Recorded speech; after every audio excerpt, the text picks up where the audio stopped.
So, welcome back to part 2, where I'm talking all about money today and what I'm doing, what I'm not doing, what I'm saying yes to, what I'm saying no to for 2025. Grab a piece of paper and a pen. I feel like this is going to be, yeah, maybe something will resonate. Let's see. Number 1, I'm going to stop talking sensibly about or logically about money and enter into a dreamlike situation. Notice I didn't say spending not sensibly or not logically. I've always been a nice spender. I'm savvy. But this turnover amount, this money that we can welcome, that we can charge for certain things, I'm not playing small anymore. And this is really interesting because maybe it's my upbringing, I was talking to my friend the other day, maybe it's that I trained as an actor. It's very small thinking, very polite. Not asking for too much, not being a bother to anybody. And I've got some stripes. I'm 43 years old. I've been working for 25 years. Because I went to drama school. I was not at one of those uni courses, where you pop in every other Wednesday for a couple of hours. No, I went, when I came to London at 18, I was like, here we go. My career has started. And that's how we had to think about things. But I've seen enough online and sometimes in my own life as well that money comes in mysterious and magical and brilliant ways. And it's truly about the thing that people want. If they want to buy it, and if they want it now, and if they want it enough, what they will charge, what they will pay rather, is quite open-ended. And so what happens when you put yourself in that state of like, I could get paid this today. That would be fun. What are your, whoa, that's exciting kind of money? What's that for you? I'd love to know. Number 2, I'm going to be looking at what I am doing.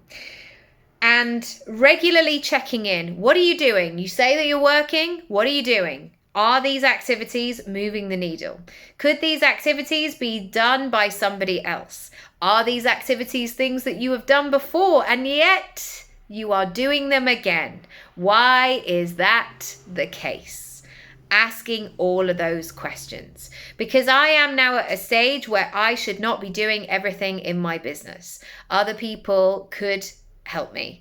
I would like to get a cleaner this year. I'd like to do my shopping online.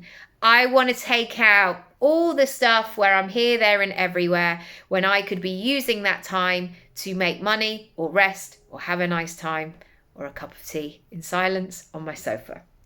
Number 3, I'm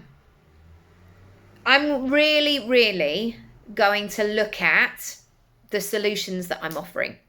Now, I do this. I mean, in order to put something live, I think you have to know, well, if you're working with integrity, what the process you're taking somebody on is. Where are they starting? Where do they want to get to?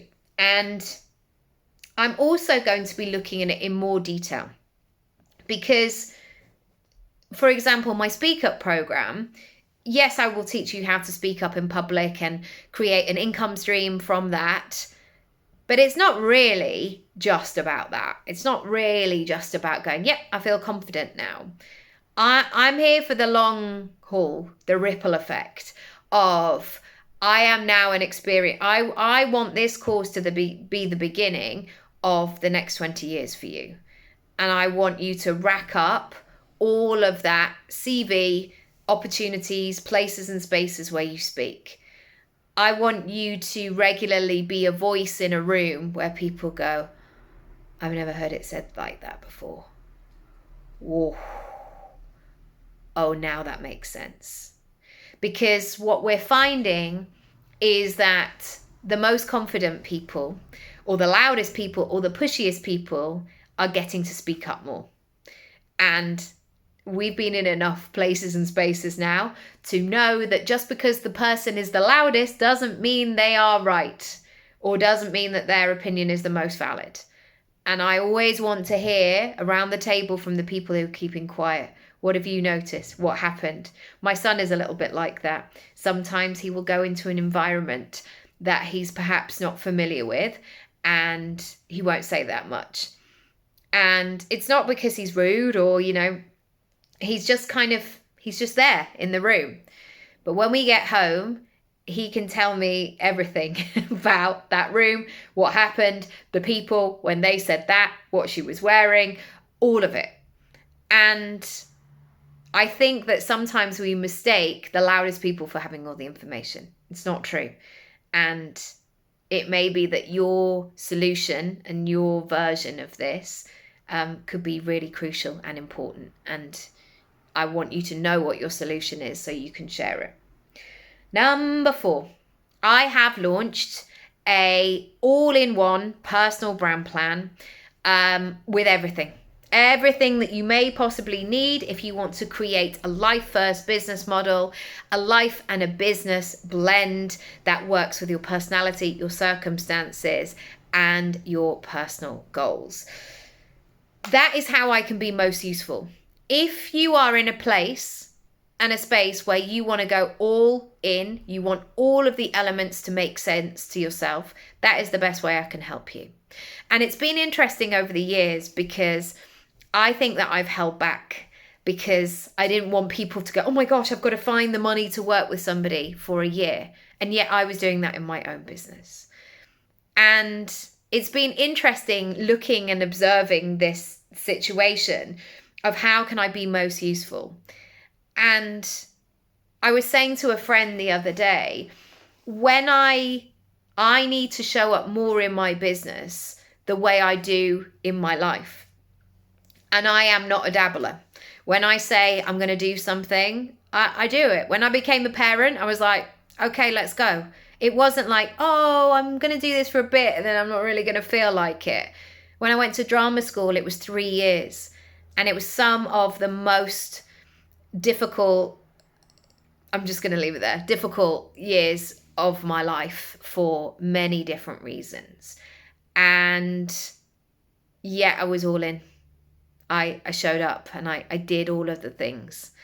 And I liked that experience where they said, we're going to give you everything. You've just got to make a commitment to be here for the next 3 years.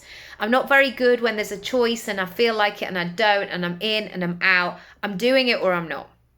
And that's what I want your personal brand plan to be. It's for really those people who go, do you know what? I've been sitting on this idea for months and I said it was a 2024 goal and yet here we are, that year's gone and nothing is happening.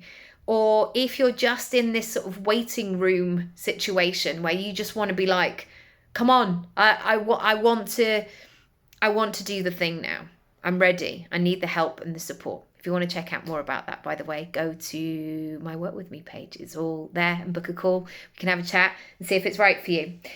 And number 5, I want to connect my work and my life much more. I want them to have an intimate relationship where they are talking to each other. And for me, working has never been about saying, well done me, because I've worked loads of hours this week and I've sat at my desk and I've been really disciplined. It doesn't cut it for me because I'm just like, what am I doing at my desk? And there are sometimes I'm at my desk and I'm not doing the things that I should be doing, or I'm not doing things that are moving things in the right direction.